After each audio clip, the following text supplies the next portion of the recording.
Hello friends, मेरा नाम है विपुतरण कुमार और मैं आज आप सभी को बताऊंगा एजेक्स के बारे में कि एजेक्स क्या होता है, एजेक्स को कैसे यूज़ करते हैं, एजेक्स क्यों यूज़ करते हैं और एजेक्स का बेसिक्स कोई सिंटेक्स। तो चलिए शुरू करते हैं।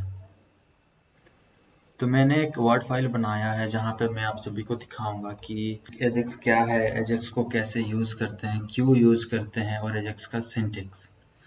तो यहाँ पर जब भी हम लोग सुनते हैं एजेक्स के बारे में तो दिमाग में ये आता है कि एजेक्स कोई लैंग्वेज है, लेकिन मैं आप सभी को बता दूं ये कोई लैंग्वेज नहीं है। ये एक टेक्निक है जिसकी मदद से हम लोग एक अच्छा सा वेबसाइट बना सकते हैं। तो यहाँ पे अगर मैं थ्योरी की बात करूँ तो यहाँ पे लिखा है मैंने, Ajax stand for asynchronous JavaScript and XML. Ajax कोई नाम नहीं है उसका, वो एक शॉर्ट फॉर्म है। उसका फुल फॉर्म ये है कि asynchronous JavaScript and XML. Ajax is a web development technique for creating interactive web application।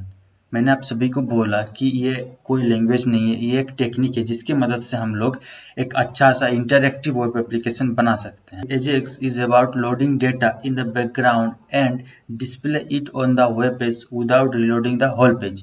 तो हम लोग Ajax की मदद से बैकग्राउंड से डेटा ला सकते हैं और उसको वहाँ पे दिखा सकते हैं वेब पेज में, बट कोई पेज रिफ्रेश नहीं होगा। ये इसका खासियत है कि हम लोगों को कोई पेज रिफ्रेश करने का ज़रूरत नहीं है। विदाउट पेज रिलोड करके हम लोग डेटाबेस से डेटा ला सकते हैं। नेक्स्ट स्टेप है why to learn Ajax. Ajax is a new technique for creating better, faster, and more interactive web application with the help of XML, HTML, CSS, and JavaScript। हम लोग Ajax क्यों पढ़ें? तो इसका बेसिक मतलब ये है कि Ajax की मदद से हम लोग better, faster and interactive web application बना सकते हैं, बट हम लोगों को XML, HTML, CSS and JavaScript का ज़रूरत पड़ेगा। तो चलिए मैं दिखाता हूँ आप लोगों को कि किस तरीके से एजेक्स काम करता है। तो चलते हैं क्रोम में।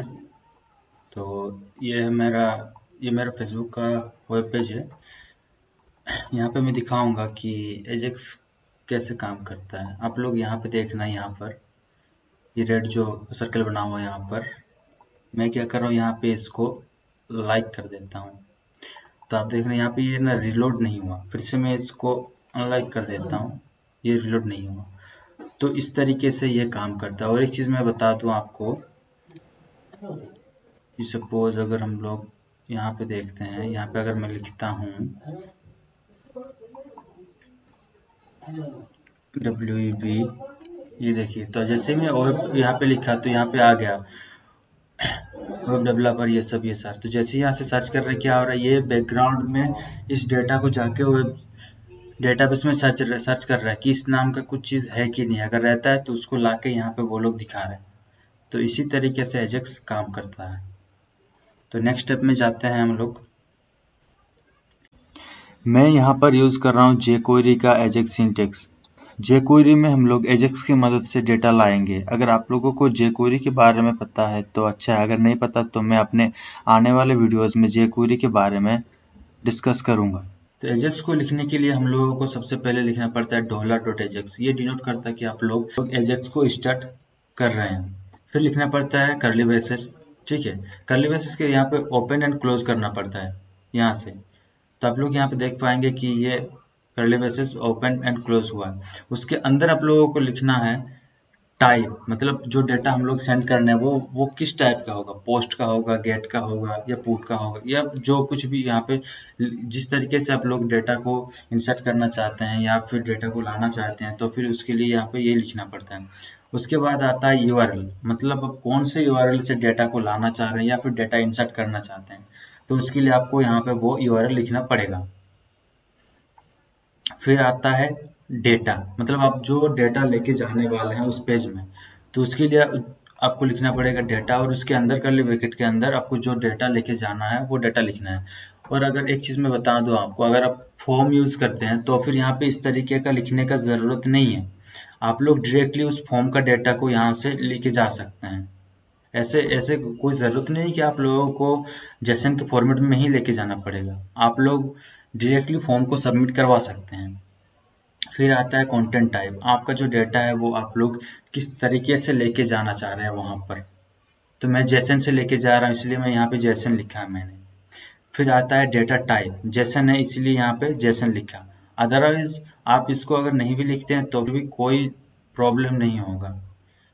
ओके फिर आता है सक्सेस। सक्सेस में यहाँ पे आपको दिखाता है कि अगर जो रिटर्न आता है उसको अगर हम लोग देखना चाहें तो फिर अलर्ट लगा के या फिर कंसोल में हम लोग देख सकते हैं कि जिस पेज को हम लोगों ने कॉल किया है वहां से डेट कौन सा रेस्पॉन्स रिटर्न आया है। तो सक्सेस का यूज इसीलिए होता है कि अगर कोई डेटा अगर रिटर्न आता है तो उसको अगर हम लोग देखना चाहें तो इसके लिए। तो ये होता है एजेक्स का बेसिक सिंटेक्स और इसी तरीके से हम लोग इसको यूज करते हैं। तो मिलते हैं नेक्स्ट वीडियो में। उस वीडियो में आप सभी को कोडिंग करके दिखाऊंगा कि एजेक्स की मदद से कैसे हम लोग डेटा लेके जाते हैं या फिर डेटा लेके आते हैं। ये सारा जो काम होता है ये सब कुछ मैं करके दिखाऊंगा। तो मिलते हैं नेक्स्ट वीडियो में। Thank you so much for watching this video.